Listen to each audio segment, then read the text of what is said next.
Otro tema, desde luego, que ha atrapado la atención y no es para menos, es el caso Granier. Lo que ha sucedido lo que está sucediendo en el caso del estado de Tabasco. Bueno, pues aquí ya se sabe que se detuvo a José Saiz Pineda, este hombre que fue el responsable de las finanzas de Tabasco en el gobierno de Andrés Granier, el exgobernador. Estaba dirigiéndose a visitar a sus hijas, según dijo su defensa, y bueno, pues fue detenido por la Procuraduría. Ya está en un proceso de investigación que está relacionado con, vamos a ver qué tipo de acusaciones de peculado, de desvío, de enriquecimiento ilícito, en fin, todo lo que tiene que ver con este escándalo del caso Granier. Hace unos minutos, hace ratito, Carlos Loret de Mola en Televisa entrevistó al exgobernador Andrés Granier. Y bueno, pues dio 2 o 3 datos que vale mucho la pena recuperar para esta reflexión obligada en este momento de la mañana. Granier le dijo a Loret de Mola que admite tener 13 propiedades. Asegura el exmandatario de Tabasco que todos sus bienes han sido declarados ante las autoridades. Reconoce también tener una fortuna de 25 millones de pesos y niega tener vínculo con los 88 millones de pesos incautados. También habló de que no tenía tantos zapatos ni tantos pantalones ni tantas camisas como quedó registrado en aquella grabación donde estaba pasado de copas, según él reconoció, y que hablaba, bueno, pues de una ostentación frente a las personas con las que estaba conversando, que al parecer eran sus propios guardias, donde hablaba de trajes y de zapatos y de una ostentación que en esa grabación pues causó desde luego mucha indignación. Ahora, en esta declaración que hace desde Miami, donde se encuentra, pues habla de que no tiene tales cosas, pero sí reconoce tener estos millones de pesos y las 13 propiedades, todas ellas, dice, en Tabasco. Está también lo que se ha podido ver de José Saiz Pineda, el hombre que fuera responsable de las finanzas del gobierno de Tabasco. Se mostró un Ferrari rojo que adquirió hace unos días. Tabasco Hoy, el periódico tabasqueño, mostró imágenes del exsecretario con su Ferrari cuando se le entregaba este vehículo. Se mostró también ante la opinión pública imágenes de motocicletas y trajes de motocicletas de alto costo y un conjunto de cosas que exhiben, que muestran, digámoslo así, lo que todo parece indicar fue o es un enriquecimiento ilícito por parte de quienes gobernaron Tabasco en el sexenio pasado. ¿Qué decir, Sergio Aguayo, precisamente de esto, que al final en este momento tiene a José Saiz Pineda bajo una investigación y al exgobernador pues fuera del país, y uno se pregunta si también van por él, como la pregunta obligada de la sociedad mexicana? Sergio, ¿qué dices? Que estamos ante un hecho anómalo en la tradición política mexicana, porque lo que está haciendo, lo que está impulsando el nuevo gobernador Arturo Núñez es excepcional. El patrón, lo general, es que hacen declaraciones quienes llegan, castigan a alguno, pero rara vez hacen un esfuerzo por ir al fondo de la corrupción, tal vez para castigar a todos los que participaron, ojalá para erradicarla. En ese sentido me parece altamente positivo el ejemplo que está poniendo Tabasco en este terreno, porque si uno revisa la geografía nacional se pregunta sobre otros gobernadores acerca de los cuales hay evidencias, indicios de una corrupción muy intensa. El caso de Emilio González en Jalisco, de Ulises Ruiz en Oaxaca, de Marín en Puebla. Ninguno de ellos sus gobiernos han sido realmente investigados. Simplemente nos quedamos con la anécdota, y mucho menos castigados. Queda la gran pregunta, el bocado más apetitoso, que es el del gobierno federal, del gobierno de Enrique Peña Nieto, porque en su discurso se ha comprometido con una reforma a profundidad. Sin embargo, en el tema de la corrupción está siendo bastante ligerito. Se está apegando a las tradiciones, porque salvo la detención del Bester Gordillo, que es un ejemplo de corrupción intranseccional, y que abarca a dos partidos, a varios partidos, pero cuando menos a dos partidos. Al PRI, ella llega a dirigir el sindicato en 1989 y deja de dirigirlo en el 2013, es decir, un gobierno, dos gobiernos priistas, dos gobiernos panistas, y finalmente es detenida, pero fue la detención de una persona que no ha alcanzado una limpieza a fondo de la manera como el sindicato maneja los recursos. Hasta donde se puede observar, el sindicato sigue teniendo manga ancha para manejar sus recursos, igual que Carlos Romero de Champs. En ese sentido, pues, el único espacio en donde veo con bastante claridad que se está rompiendo con esta tradición de complicidad entre partidos y de sexenio a sexenio es Tabasco, y me parece que hay que reconocerle a Arturo Núñez ese compromiso que está mostrando hasta ahora para ir al fondo de una corrupción escandalosa. Después de la pausa regresamos Denise y Lorenzo con su comentario sobre el tema. Dejamos para irnos a la pausa este fragmento de lo que Andrés Granier desde Miami le dijo a Televisa esta mañana. Yo soy tranquilo, yo le quiero decir que soy una persona limpia, yo le quiero decir que no tengo absolutamente nada que ocultar y soy un hombre responsable. De frente le digo que en mi vida he pensado salir huyendo. Normalmente los hombres huyen, yo no tengo por qué huir. Yo soy una gente que tiene la conciencia tranquila y soy inocente, y por supuesto que estoy dispuesto a afrontar y enfrentar la situación a la que sea yo objeto. No me excedí, yo llevé una vida bastante austera, porque mi condición de vida siempre ha sido así, y la de mi familia también. No nos distinguimos por llevar una vida de excesos, al contrario. Prácticamente los 6 años que goberné Tabasco siempre hubo problemas serios que requirieron mi atención 100%. Yo no estoy especulándome el hecho de ir a la cárcel, se ha dicho mucho de mí. Se me ha lapidado, tengo 5 meses y por no haber respondido, y no respondí por el hecho de tener miedo. Los dimes y diretes no conducen a nada. Que sea la verdad, que sea la ley que determine las cosas y ponga a cada quien en su lugar. No lo quiero pensar en este momento, pero sí ha habido una persecución fuerte en el sentido estricto, una denostación fuerte en contra de mi familia y mi persona. Y es la primera vez que salgo al aire, porque le vuelvo a repetir, yo quería retirarme totalmente a la vida privada por las razones que le expresé. Traigo problemas y quiero retirarme porque traigo problemas.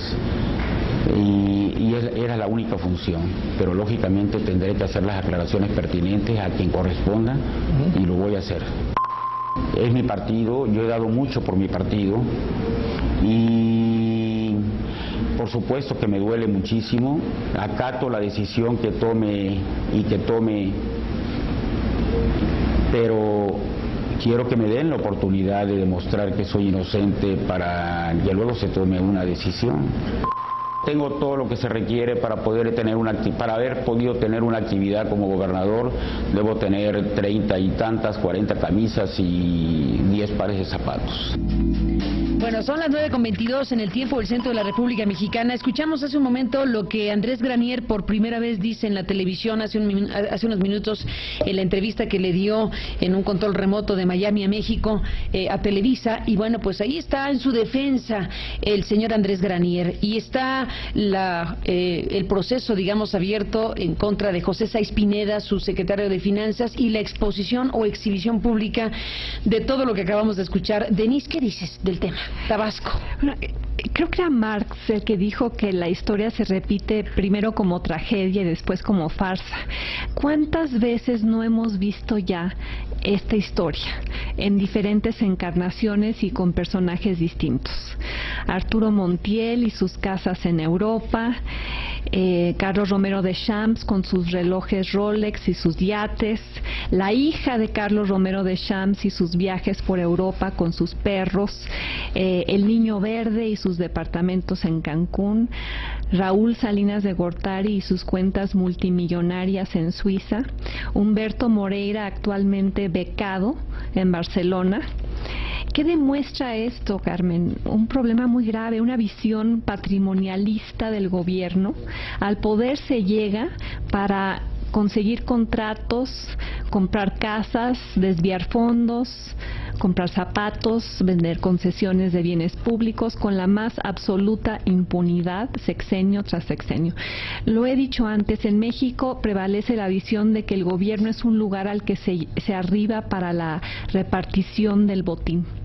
Y felicito a Arturo Núñez por este esfuerzo de rendición de cuentas, pero iría más allá. Exhortaría a Enrique Peña Nieto a instrumentar una política anticorrupción consistente y no solo simbólica al estilo del Bester Gordillo, y el primer lugar en donde tendría que empezar sería con su mentor, el hombre que ayudó a construirlo políticamente, que es Arturo Montiel. Quisiera recordar lo que decía mi adorado y extrañado Germán Dehesa, la frase con la cual terminaba cada columna hasta el día que murió: Arturo Montiel, ¿cómo durmió? Arturo Montiel, ¿cómo durmió? Recordando a nuestro querido Germán Dehesa. Efectivamente, Denise, déjame hacer una pausa. Regresamos para escuchar a Lorenzo Meyer, y este es el momento donde Granier esta mañana reconoce tener por lo pronto 13 propiedades. Tengo 13 propiedades, mi dinero está declarado en la declaración patrimonial de entrada y de salida del gobierno del Estado. Todo fue declarado y todo fue entregado todo fue declarado en mi declaración patrimonial de inicio y de fin, y lógicamente fue publicado en un diario local de Tabasco. Son como 25 millones de pesos.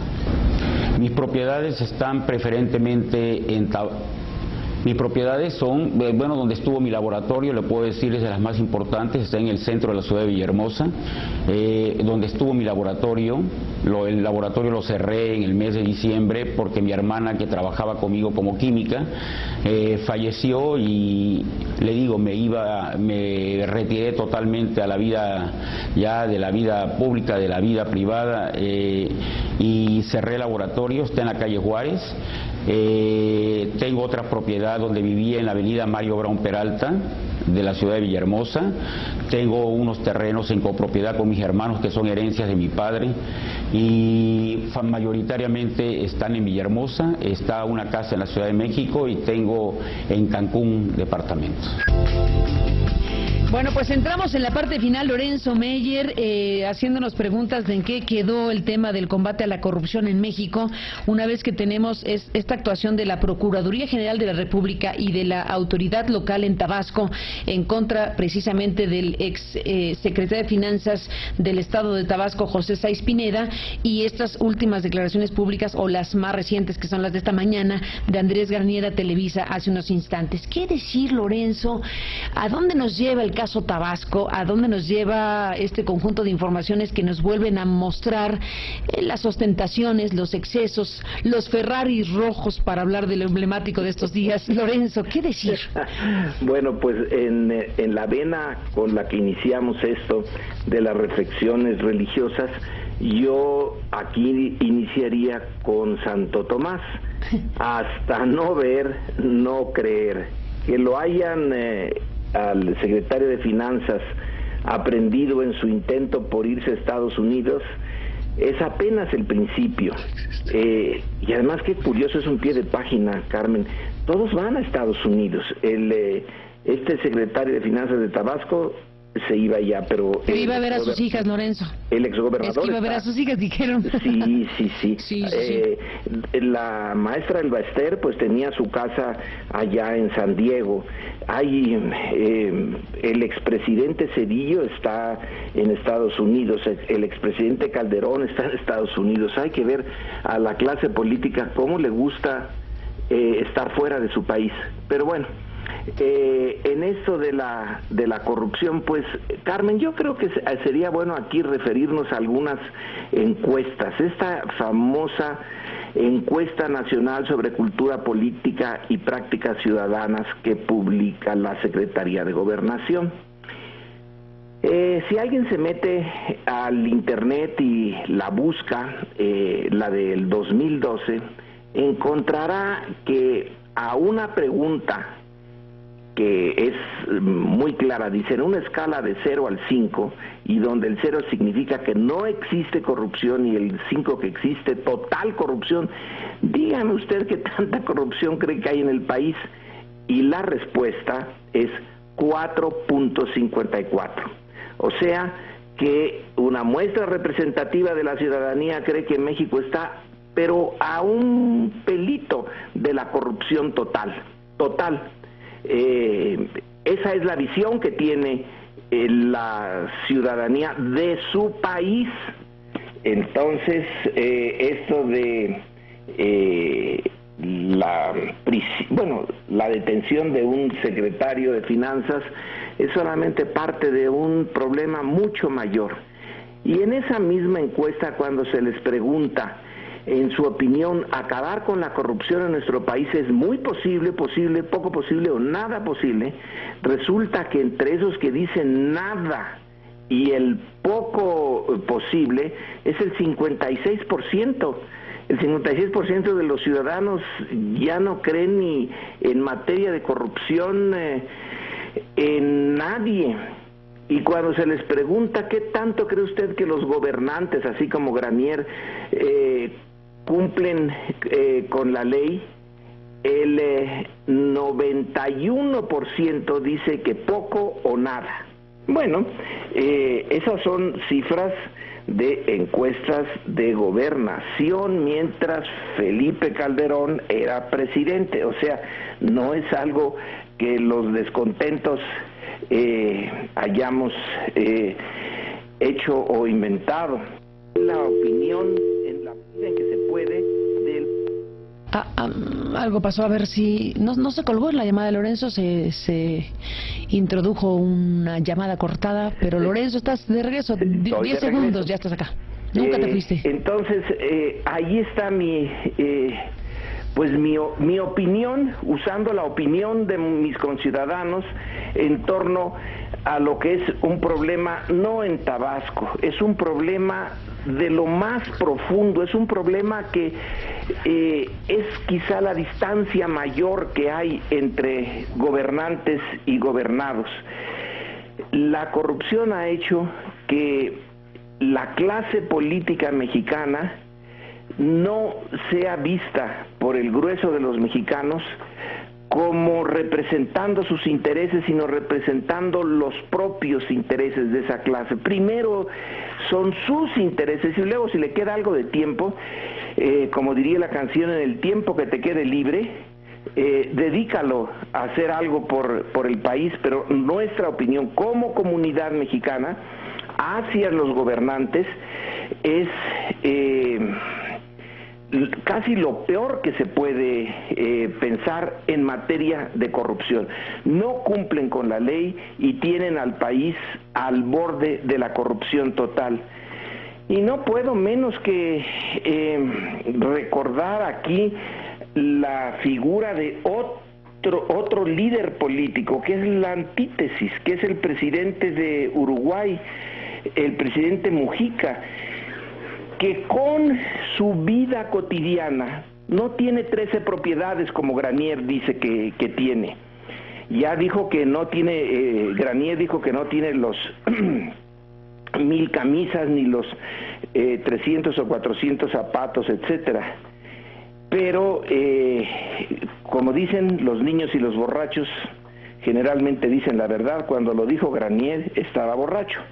Y esa necesidad es casi pueril de decirle a alguien. Tú acabas de decir que probablemente eran sus ayudantes ante los que dijo eso. ¿Qué calidad de gobernante es el que tiene que andar presumiendo cuántos zapatos tiene delante de sus ayudantes que sabe que no tienen esos zapatos o esa cantidad?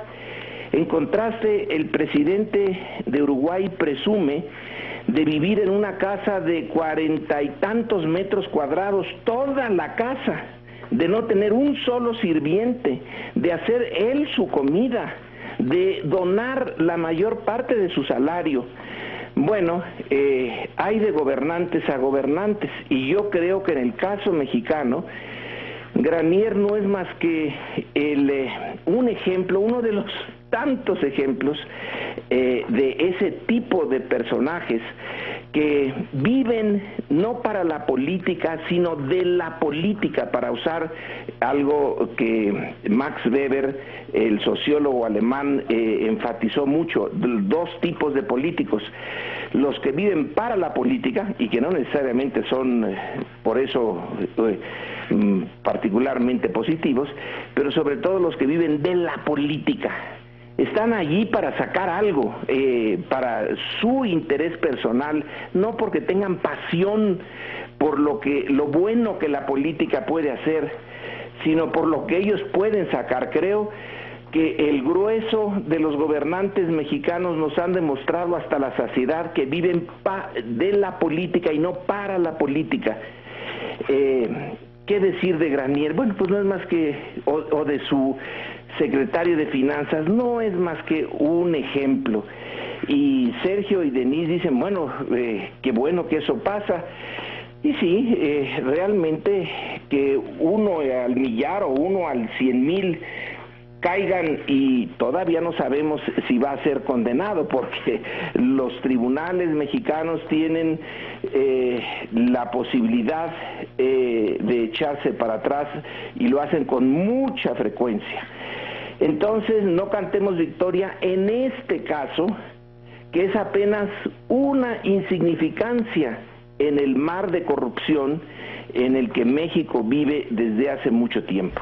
Nos quedamos, Denise, Lorenzo, con Sergio Aguayo en el corte anterior, preguntándonos qué quedaría, dónde quedó la Comisión Nacional Anticorrupción, que es la gran oferta del gobierno de Enrique Peña Nieto al arranque de este sexenio para combatir precisamente la corrupción política, y nos preguntábamos también qué fue de la Secretaría de la Función Pública, que se anunció su desaparición, pero no puede morir del todo en términos institucionales hasta que no se cree la nueva instancia que sería esa Comisión Nacional Anticorrupción. De lo que vaya a suceder todavía no tenemos mayor noticia. Sergio, veíamos, ¿no?, sobre el tema de la función pública, ¿dónde quedó? Sí, un par de ideas. Primero, lo notable fue que nos preguntamos muy en serio si existía o no. Pues desapareció, ¿no? Pero había ya una respuesta institucional. Porque ya no se le ve por ningún lado. Buscando por ahí en el internet, sí parece que la preside alguien que se llama Julián Alfonso Olivas. El encargado de despacho. El encargado de despacho, pero esta Secretaría de la Función Pública, para ponerme a tono con la alcaldesa de Monterrey, me recuerda a una capilla en la Catedral de Guadalajara dedicada al ánima sola. Es una capilla muy peculiar porque el ánima sola está en el purgatorio, está en medio de llamas, el purgatorio ya no existe, por tanto, pero ahí sigue la capilla, porque es parte de la tradición, y en ese sentido, pues la Secretaría de la Función Pública sería como el ánima sola en el purgatorio o en el infierno de la corrupción mexicana. Pues ahí está, entre el ánima sola y Santo Tomás. Estamos aquí escuchando los análisis de Lorenzo y de Sergio. Denise, para cerrar, ¿qué nos dices? ¿En qué quedó la Comisión Nacional Anticorrupción? Pues quedó en política de aparador. No, bueno, todavía no se crea, no sabemos institucionalmente qué va a hacer, tienen que hacerla. No, bueno, pero quedó simplemente en un gran anuncio firmado con gran pompa y ceremonia en algún recinto histórico. Es lo único que sabemos. Hasta ahí va. Hasta ahí va. Y lo demás, su curso. El tema de los escándalos y de las situaciones no resueltas. Hiciste un enlistado de los casos emblemáticos en México de políticos asociados a hechos de corrupción. Yo decía en el corte que me acordaba de la frase que alguna vez le escuché a Humberto Hernández Haddad, el tabasqueño, por cierto, que decía que México es un país en donde hay puros prófugos de la opinión pública por asociar los escándalos públicos que no tienen consecuencias judiciales o institucionales. Pero ¿sabes lo peor, Carmen? Que no hay ni siquiera sanción social para esos prófugos. ¿Tú crees?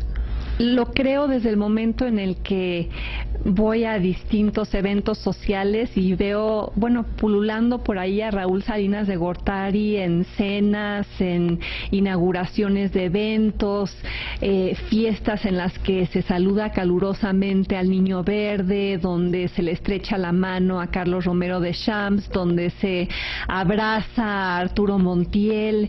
La corrupción no tiene sanción social en México, lamentablemente. Cuando debería haberla. O sea, yo, por ejemplo, me he rehusado a darle la mano. ¿Recuerdas a Bernardo de la Garza? Aquel famoso candidato del Partido Verde que después renunció y le entregó todos sus votos a Roberto Madrazo.